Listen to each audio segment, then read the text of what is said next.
Hey everybody, so I'm back again and it is day 5 of 12 Days of Christmas, me revamping my shelves. So we've done 1, 2, 3, 4, and today we're going to hit this one, number 5. So stay tuned, I'll be back with the books. Hey guys, okay, so I'm back with the books. I think today is going to be a lot shorter. Okay, so let's get started. The first book that I have here is called One Crazy Summer by Rita Williams Garcia. This is a middle grade book. It's very, very good. It's set in 1968, and these 3 sisters, little girls, are going to meet their mother for the first time that they haven't, been raised by her for some time. They've been living with their grandmother.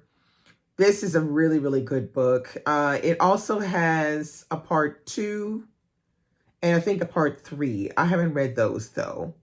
But I think I might give this away because I don't want to take it up my shelf space. I've already read it, and somebody else, I'm sure a young person, would love to read this one. Okay, next book I have on my list is this one right here, which is Frederick Douglass in Brooklyn, and it was edited by Theodore Ham. I have not read this book. This was gifted to me by the publishers, and I have not yet. And the publishers are Akashic, and they're located in Brooklyn, but I have not read this. I will definitely read it, so I'm keeping it. Next book was this one right here by Chimamanda Ngozi Adichie. This small book called Dear Ijewele, or Feminist Manifesto and 15 Suggestions. I did read this. It's quite interesting, and it's worth the read if you're interested. Okay, this book I picked up at a sale. I probably paid about €1 for it. It's called Miss Potter, and it's by Richard Maltby Jr. Right here. I don't really care. I'm going to get rid of that one. Next book on my list is Paul Beatty. This is The White Boy Shuffle. This is one I've been wanting to get to and have not yet. It says Paul Beatty's a hilarious and scathing debut novel. It's about Gunnar Kaufman, an awkward Black surfer bum who is moved by his mother from Santa Monica to urban West Los Angeles. There he begins to undergo a startling transformation from neighborhood outcast to basketball superstar, and eventually to reluctant messiah of a divided, downtrodden people. So this is, of course, sarcasm. Yeah, I don't know. I'm going to keep this one because I'm curious. Yeah, I'm curious. I'm going to keep this one. Now, I do have this one, which is The Sellout by Paul Beatty, which I did read. You can see the tabs. I didn't thoroughly enjoy this one. I think I gave this one maybe like a 3-star. His sarcasm is a little bit too grating for me. I prefer more of what Percival Everett writes. I didn't particularly enjoy this novel a lot, but I can appreciate what he was doing and the difficulty of writing this particular kind of novel. I can appreciate that, although I didn't love it myself personally. Will I keep this one? I will probably give this one away. All right, next we have Annie John by Jamaica Kincaid. This one I read already, and this one takes place in Antigua. And as it says here, the island of Antigua is a magical place. Growing up there should be a sojourn in paradise for young Annie John. But as in the basket of green figs carried on her mother's head, there is a snake hidden somewhere within. Annie John begins by adoring her beautiful mother, but inexplicably, she comes to hate her. Adolescence takes this brilliant, headstrong girl into open rebellion and secret discoveries, and finally to a crisis of emotions that wrenches her away from her island home. This one is really, really good as well. Annie John and Lucy. Wow, wow, wow. These are good books. The next book I have on my list is A Bit of Difference by Sefi Atta. Now, this one I have not read yet. Sefi Atta, I don't even remember when I purchased this book, but I know I purchased it in a bookstore. It says Diola Bello, 39 and single, is tired of life in London. When her job takes her home to Nigeria, her thoughts turn to the future. But Diola encounters changes in her family and her home, while a new friendship with Whale, a charming hotelier, offers more lasting potential. Is Diola really equipped to cope with the altered social mores that are part of modern Nigerian life? So yeah, this one I'm definitely going to keep. I'm definitely interested in finding more out about this. Sefi Atta is a writer that I don't hear a lot of people talk about her, but I'm curious. Okay, the next book I have here is Virgin Soul by Judy Juanita. This is a book that I bought years ago at the beginning of BookTube, and I never really caught on with this book. I think I tried to read this book once or twice, and I just couldn't get on board with it. So I'm going to definitely get rid of this one. I think this was a debut as well. All right, the next book on my list is A Brown Girl Dreaming by Jacqueline Woodson. I love this book so much. It's such a beautiful book. It's told in verse, and it's got like sort of like verse chapters, and oh my God, it's just a beautiful, beautiful, beautiful book. I highly recommend this one for also, it's like it could be considered a middle grade book as well, I think. But it's just really well written and very poetic and just beautifully done. I'm definitely keeping it. And this is how I got my name for this channel, my final name for this channel. I took it from this Brown Girl Dreaming and I turned it into Brown Girl Reading. The next book here is the autobiography of an ex-colored man. I read this in college, at the beginning of college. I think I read this one, but I have not reread it again. And I feel like I want to reread this one, so I'm going to keep it. Next, I have Ma Rainey's Black Bottom. I have read this one and it was really, really good. And if you haven't seen the Netflix version adaptation of Ma Rainey's Black Bottom, I highly recommend it. It's really good. It's just a wonderful story. Ma Rainey is something else. Let's just put it that way. Next book I have on my list. Oh, there's a nice bookmark in there. And this is from Book Depository, which doesn't exist anymore. All right, this is Nobody Knows My Name. This is James Baldwin. It's a collection of illuminating, deeply felt essays on topics ranging from race relations in the United States, including a passionate attack on William Faulkner for his ambivalent views about the segregated South, to the role of the writer in society, with personal accounts of such writers as Richard Wright and Norman Mailer. This is definitely on my list to read sooner than later. Sooner than later, James Baldwin. Next on my list is Jimmy's Blues and Other Poems. This is another one by James Baldwin. It's just really, really good, this one. I highly recommend it. I read this one quite a while ago. But yeah, it's really good. And this is one that I don't hear people talk about a lot either, but it's very, very good. Next book on my list is Going to Meet the Man, James Baldwin. In this, it says, there's no way not to suffer, but you try all kinds of ways to keep from drowning in it.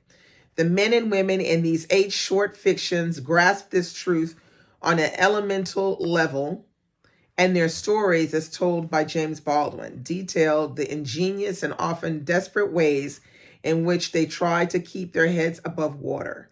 It may be the heroine that a down and out jazz pianist uses to face the terror of pouring his life into an inanimate instrument. It may be the brittle piety of a father who can never forgive his son for his illegitimacy.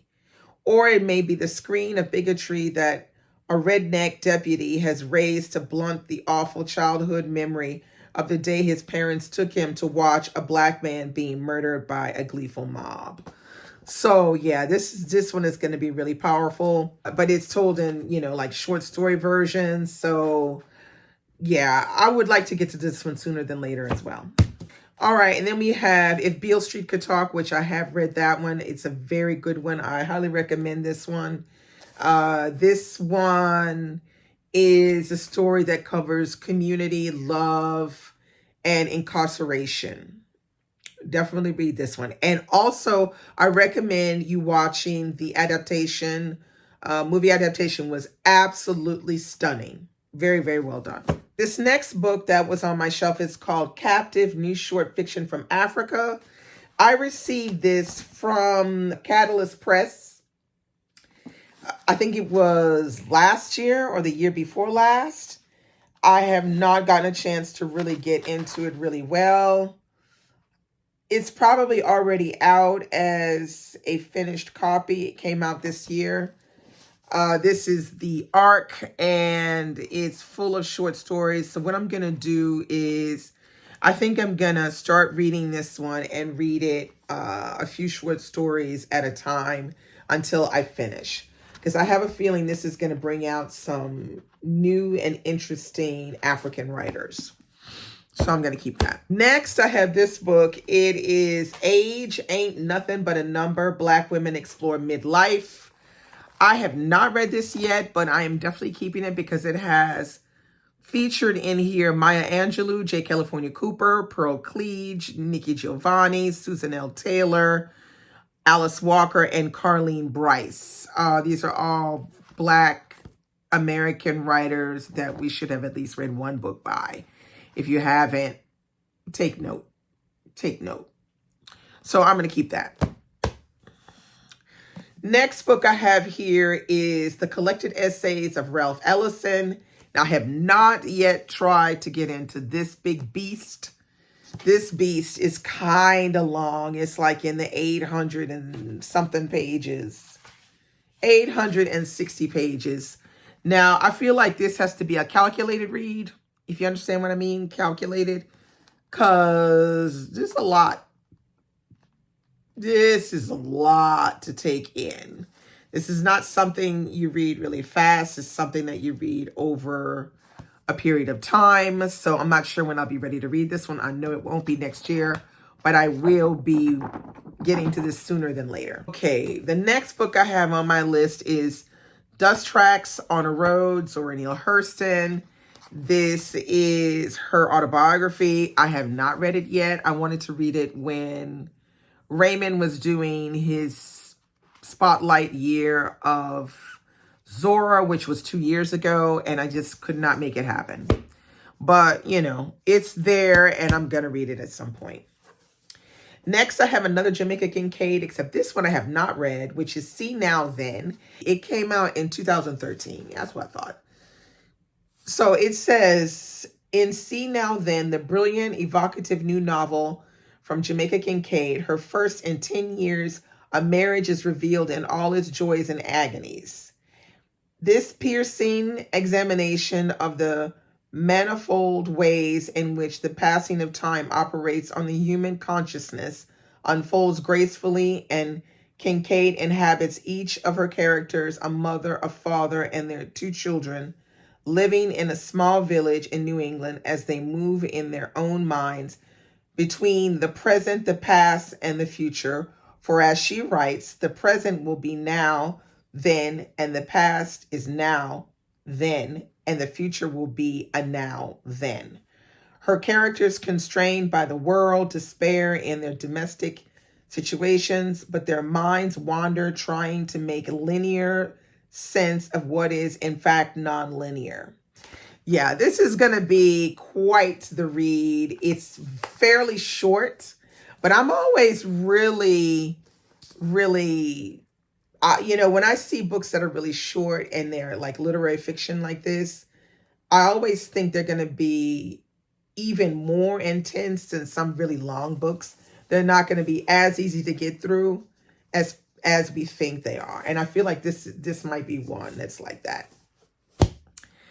All right, the next book I have on my list is Toni Morrison's Tar Baby. Now, I have read this one twice, once in college, and I also did a read-along of this maybe 6 years ago or something with everyone for Read So Lit, and Michael and Tatiana and I discussed it. I really enjoy reading Tar Baby. This is a really interesting novel, makes for great book club conversation. Highly recommend it. All right, this next book is The Secret Lives of Baba Seji's Wives, and this is by Lola Shonen. This is another book. I read this one many, many years ago. I would think it was 2015 or 14, something like that when I read this. And I absolutely love this book. It talks about polygamy and its difficulties, its ups and downs. Quite an interesting storyline. I highly recommend it if you have not read this one. This is one of those African novels you need to read. Okay, next I have on my list Zora Neale Hurston's Their Eyes Were Watching God. This is an edition that I bought at some point. I don't remember when it was, but I want a different edition. I have read this one, but I want a prettier edition. So I'm going to get rid of this one with the idea that I'm going to get a better edition. All right. So that's bag number 1. I'll be back with bag number 2. Okay, so I'm back with the second bunch of books. All right, the first one I have here is a Marcel Pagnol. This is Le Chateau de ma Mère, and this is a really, really good book, but this is kind of like I guess you could say it's kind of like a middle grade kind of book because it's very easy to read this one in French. So if there's anybody out there that is wanting a book to read in French that's not too difficult so that they can practice their French, this is a very good one to read. It's about a family that's living in Provence and how they go in the spring and the summer to the chateau that the main character's mother's family has left for his mother, and they go there, and it talks about just the adventures and living country life. It's very good, though. Marcel Pagnol has some fantastic books. Next book on my list is The Stranger's Child by Aline Hollinghurst. Now, Hollinghurst, I have read The Swimming Pool Library. A buddy read that with Troy Towell, and we quite enjoyed it, and we had a good discussion. I wanted to read The Line of Beauty, but have not yet. But I was at a book sale, and I saw this one, which is The Stranger's Child, and I said, why not take this one? But it's quite the chunker. So it says, in the late summer of 1913, the aristocratic young poet Cecil Valence comes to stay at 2 Acres, the home of his close Cambridge friend George Saul. The weekend will be one of excitements and confusions for all the Sauls, but it is on George's 16-year-old sister, Daphne, that it will have the most lasting impact. When Cecil writes her a poem, which will become a touchstone for a generation, an evocation of an England about to change forever. So yeah, I feel like I like this time period, and I think this book is going to be quite good. So I'm keeping it. Next, we have Eric Jerome Dickey's Resurrecting Midnight. I have not read this, and I don't think I ever will, so I'm giving it away. I'm not a big fan of Eric Jerome Dickey's, recent work, because I just don't think it's as good. I really don't. I'm definitely not keeping this one, Eric Jerome Dickey's An Accidental Affair. I did read this one, and it was okay. I have another one here, Eric Jerome Dickey, Dying for Revenge. I will not be keeping this one. Don't care, didn't read it. Now, Finding Gideon, I did read this one, and I thought it was not too bad. This is sort of like a kind of thriller-ish kind of storytelling. I personally didn't love it. I just liked it. Like, I think I gave it like maybe a 3-star. But, I'll never reread it again, and I don't care about reading anything else from the Gideon series. So I'm going to get rid of that. This one is Waking with Enemies. I did not read this one. Same thing, because I think this is a series. No, didn't read it. Don't care.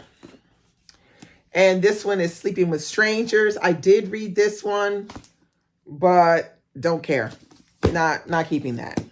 This one right here was The Blackbirds by Eric Jerome Dickey. This is the only one that I've read recently that's like a recent from him that I thought was pretty good. This was a story about like 5 girlfriends, I think it was, or 4 girlfriends. Let's see.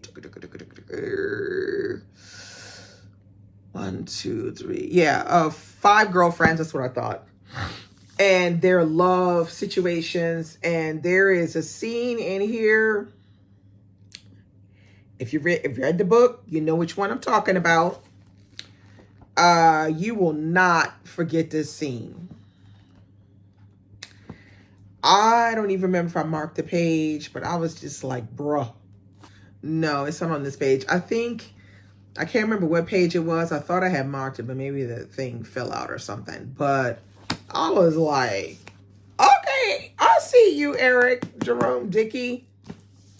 So am I going to keep it? Probably not.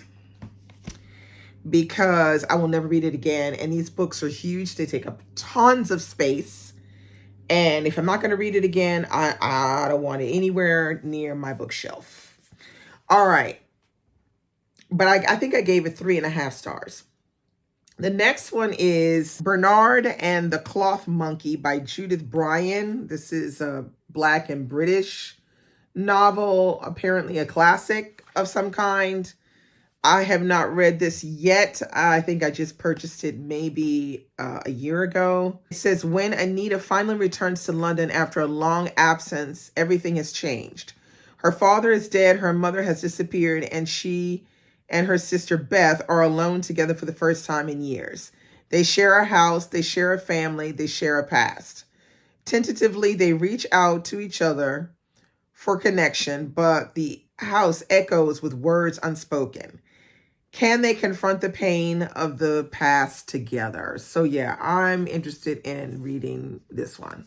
This next one is called The Word. And it's Black writers talk about the transformative power of reading and writing by Marita Golden. So it's edited by Marita Golden, but it has, essays from J. California Cooper, Ellis Coase, Edwige Dontica, John Hope Franklin, Nikki Giovanni, Will Haygood, Matt Johnson, Edward P. Jones, David Levering Lewis, and Nathan McCall.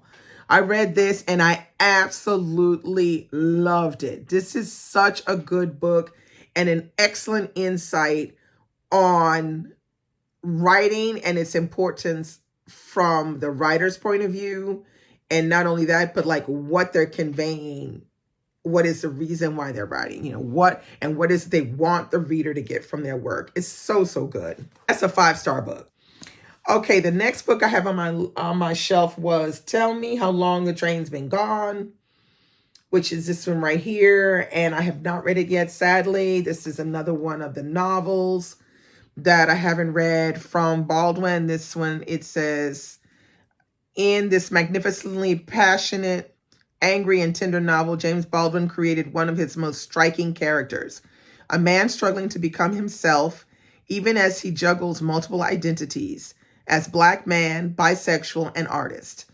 On the mercilessly floodlit stage of American public life, at the height of his theatrical career, the actor Leo Proudhammer is nearly felled by a heart attack. As he hovers between life and death, Baldwin shows the choices that have made him enviably famous and terrifyingly vulnerable. So yeah, this is another one that has to be read sooner than later because Baldwin, I mean, you never sleep on Baldwin. All right, next we have this one, which is Water Street. And this is by Crystal Wilkinson, another one of my favorite authors to read. She is just gold. Okay? Water Street explores a Black community in Appalachia. And so good, this one. The way it's written, and it's true. Appalachia is mostly thought about in relationship to white Americans, but not so much Black Americans. But there are Black Americans who live in Appalachia. And if you want to know more about them, you should check out everything that Crystal Wilkinson writes. I mean, everything, because she is the business. All right, the next book that was on my shelf is this one, which another one I absolutely adore. Corregidora, which is Gail Jones. I discovered Gail Jones maybe 5 years ago, 6 years ago, something like that. This was the first book I read from her. Oh, and look at this cute bookmark. This is a powerful story of women, generational trauma, and the effects of slavery on women from generation to generation, and how that trauma is passed on to the next generation, and how it wreaks havoc on all of the women. And I tell you, this is one short book, but it's one powerful book, and it's a book that I feel like stands to be read and reread, because I think every time I read the book, I know I'm going to get something different out of it because it's just that powerful. This would be great to discuss in a book club as well, because I feel like if you had all eyes on deck, you could see everything in one go, because everybody will see different things. I highly recommend this one. It's really good. You got to get your mind right, but it's worth it. So I'm keeping it. And I think I gave this one either 4.5 or 5 stars. I can't remember. All right. The next one is Singing in the Comeback Choir, which is B.B. Moore Campbell. This is the other B.B. Moore Campbell that I said I wanted to read, and I actually have it. So I am going to keep it. Let me see how long-winded she going to be, BB, because BB be reading, she be writing these long-ass books.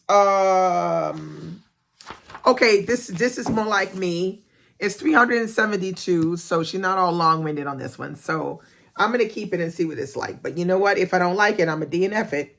You know me. I'm not playing. All right, the next one I have is Ray Bradbury's Fahrenheit 451. I have not read this book yet. I was attempting to read this book at the beginning of my BookTube career, and I went on holiday somewhere, I can't remember, to stay with friends, and I wound up leaving the book behind, and they wound up actually eventually mailing it to me because it's very small, as you can see. See, it's like smaller than almost the same size as my hand. And they mailed it back to me, but I have not as yet gotten back into reading this one. But I'm a classic reader, so I will be getting to this sooner than later. And the last book on my shelf is this one, The Wisdom of Menopause. That ship has sailed. I'm not reading this anymore. I did read it. I read a good 3/4 of this book. It's an excellent book. I highly recommend it for women who are about to go into menopause, because I think if I would have had this book a little earlier, I could have avoided some things. But it's a very informative book, and it's well worth the read. But I will be getting rid of it because, like I said, that ship has sailed. So that is all I have today. We're getting out of here with a decent time.